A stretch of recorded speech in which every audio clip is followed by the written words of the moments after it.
मेरो नाम ध्रुव कोइराला, साना किसान कृषि सहकारी संस्था सन्तपुरको अध्यक्ष र हामीले ६३ सालदेखि दुधको किसानहरूको लागि सेवा सुविधा साथै गरिबीपनबाट उनीहरूको जीवन स्तर उकास्नको लागि 2063 सालबाट हामीले दुध संस्थामा काम गर्न सुरु गऱ्यौँ र त्यही क्रममा हामी गुज्रिरहेका थियौँ, अल्मलिरहेका थियौँ।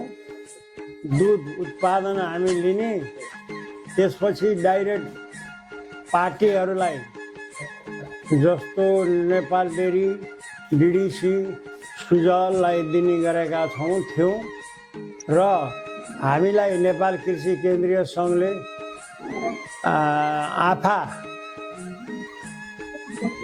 भन्ने संस्थाबाट हामीले माग गऱ्यौँ र कार्यक्रम दिनुभयो।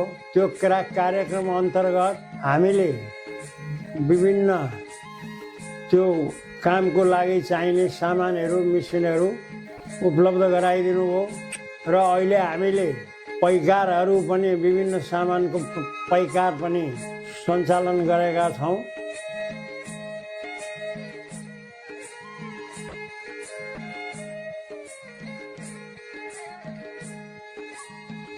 मेरो नाम तेज प्रसाद पहेल, चन्द्रपुर 8।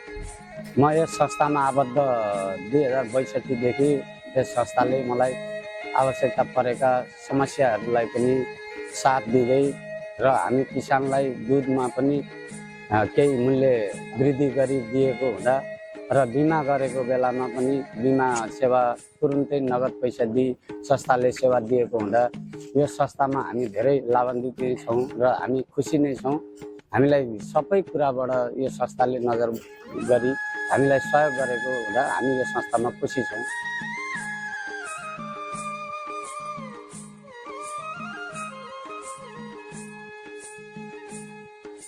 2063 सालबाट दुधको सुरुवात गर्दाखेरि 20 लिटर दुधबाट सुरु गरिएको थियो भने आज हामीले किसानको दुध 5000 देखि 7000 लिटरसम्म दुध सङ्कलन गर्न सफल भएका छौँ र गत वर्ष यो आफा प्रोजेक्टबाट यो कार्यक्रम परेपछि हाम्रो संस्थाका प्रबन्धक, अध्यक्ष, म लगायत गएर यो आफा प्रोजेक्टले जुन हामीले चाहिँ प्रपोजल हालेका थियौँ त्यसमा हामी सिलेक्ट गरिदिनु भयो, सरहरूले सिलेक्ट गरिदिनु भयो र